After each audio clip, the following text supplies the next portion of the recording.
Chris here from Friendly Frenzy Games to walk you through all of the puzzles in the Underground Lab Escape Room and Escape Simulator, which happens to be the last of the Edgewood Mansion chapter.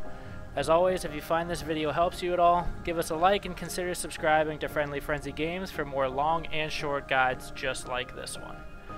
So to start in this puzzle, what we're trying to do is get all of these keys here that we unlock with solving each puzzle, and it's going to open this capsule, allowing us to escape the room. We've got a bunch of different puzzles here that we can kind of start on, but the easiest and probably most obvious to start on would be the clock that's directly in front of us. What we want to do with this one is you can see that there's a couple of different patterns indicated on the clock here. Obviously too, there's a few different colors of butterflies. This is just going to coincide with the different planters in the room as well as the hanging pots behind us here. So as you can see, we'll figure out, we can see that the double stripe, the double solid stripe, has a purple butterfly on it. Right now it's set to green, so we want to just switch that one with purple. So put purple in the 3 o'clock position. We have a thinner stripe up top with a fatter stripe on the bottom, and that's already set to purple, so we can leave that one. So we have purple at 3 and 6, and now we have to figure out the green position and the yellow and blue position. So we have 2 different pots behind us. One is just a dashed line with the green butterfly in it here, which is just represented at 9 o'clock. So we can go ahead and move our yellow out of the way because we know it's not going to line up with 9. We'll put it to 12 just to double check behind us. It has the solid line and the dash for the blue and yellow butterfly. And we can just set up our green guy here with the double dash line. And that turns over and gives us our first key. So we can go ahead and plug it into the door here. It fits in the 4th position there. The next puzzle that we can tackle here would be probably best to tackle the footprints. So you can see as you kind of look around the room, there's a bunch of different animal footprints in a couple of different numbers and shapes and sizes here. What we want to do is just open these windows really quickly, and you can get a better look at what each animal's footprints are actually supposed to look like. So you can see that we have the zebra right beside its kind of cage here. So all you want to do is just count the footprints from each animal and put it into their position here. So we can count zebra as 1, 2, 3 paw prints, footprints, whatever you want to call them there. So we'll plug 3 into the combination. Elephant is right in front of the cage here, so 1, 2, 3, 4, 5, 6. We can put 6 into his combo.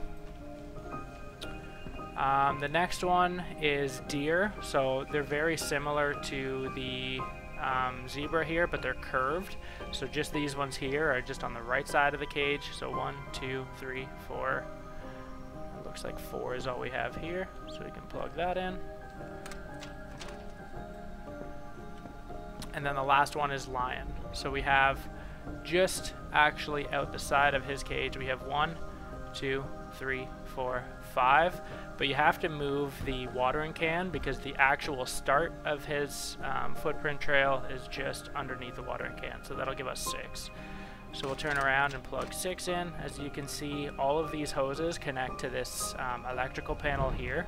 As soon as you flip the switch, it'll flick the power and open another key for us.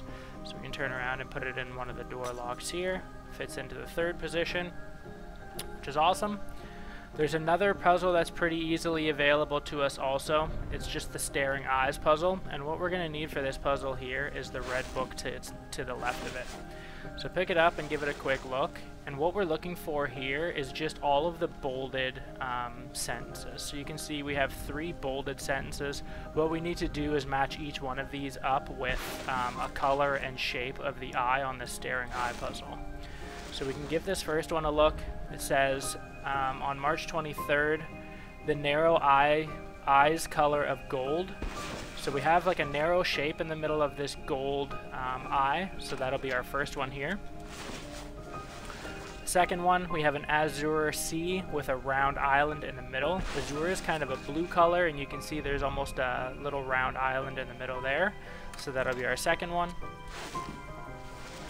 And then thirdly, this last one on April 6th. So we have fallen leaves, which is kind of a browny, rusty color, and then an endless hole to nothingness in the middle. So you can see obviously the biggest hole in the middle of these eyes is this one here, and it also fits with like the rusty leaf color being a browny orange kind of rusty color. So you can see with completing that puzzle, we've received our third key now. Go ahead and again follow the same pattern and plug that in. So we have our second key, third key, fourth key. We just need 1 and 5 now. So underneath the clock, there is a zebra lock here, obviously with 4 numbers, and it has the zebra pattern on it. What you want to do is go back to the zebra piece, and you can see it's the only one of the 4 that's knocked over. We want to pick it up, give it a quick spin, and you can see that the stripes are highlighted on its legs.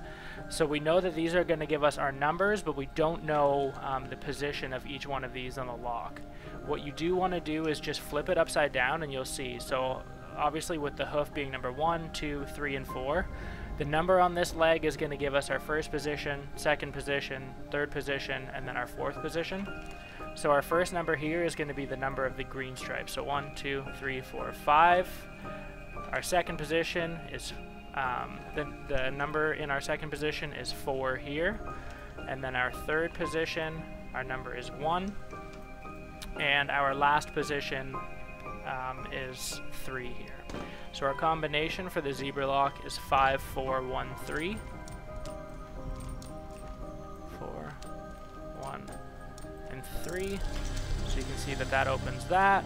We can open this drawer here, which is going to get us a few pieces to a few of the other puzzles that we currently have outstanding. So we can go ahead and pick this tile up.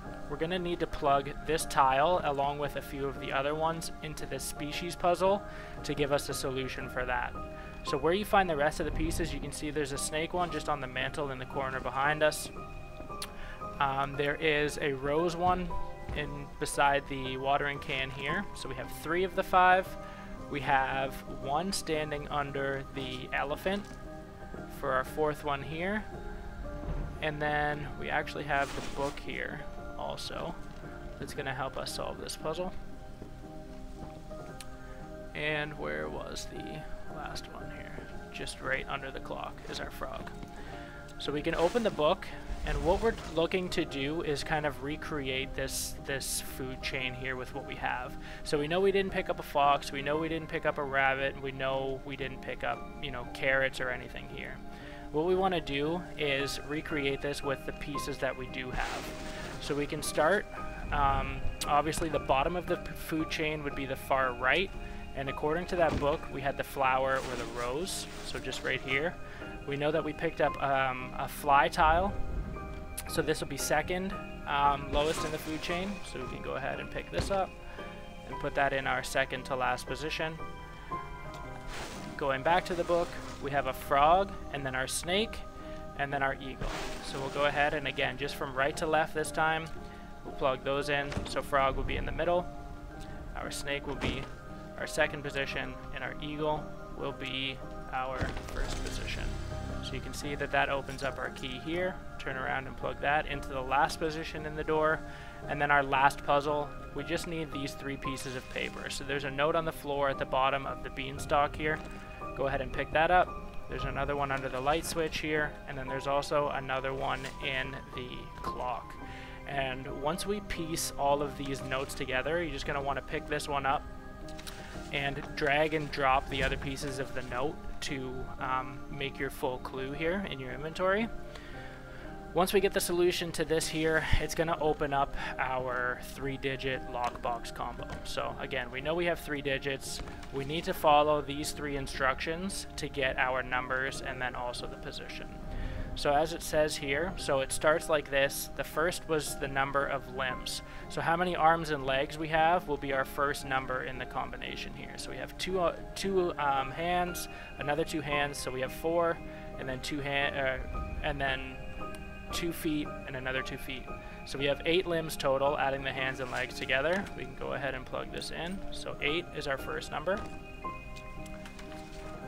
The second number will be, it was followed by limbs touching the pie. So if you actually turn it around, and you can see we're not looking to match the actual pi sign, but what we want to match is the circle as opposed to the square. If you flip it back around, you can see the limbs that are touching the outer circle as opposed to the square. So what we have here is 1 touches, 2 touches, these middle 2 don't. It's touching the square and not the circle. So we have here, here, and then all of the feet, as you can see along this line, touch the circle as well. So we have 6. So 6 will be our second number here. And then for our last clue, we have the final number is the ones pointing westward. So westward is on our left side. We know we have 1 hand, 2 hand, and a 3rd foot are all pointing to the left. So we can go ahead and plug 3 into our combination here. And that opens this up, and we get our last key. Go ahead and, just like the others, plug it into the top of this door here, and we've escaped the room. So that's it for the Edgewood Mansion chamber, or the Edgewood Mansion chapter of Escape Rooms and Escape Simulator. As mentioned at the beginning of this video, your support really does go a long way. If you've made it this far, we hope that you like what you've seen. Drop us a comment, give us a like, and subscribe to Friendly Frenzy Games for more guides, tips, and tricks.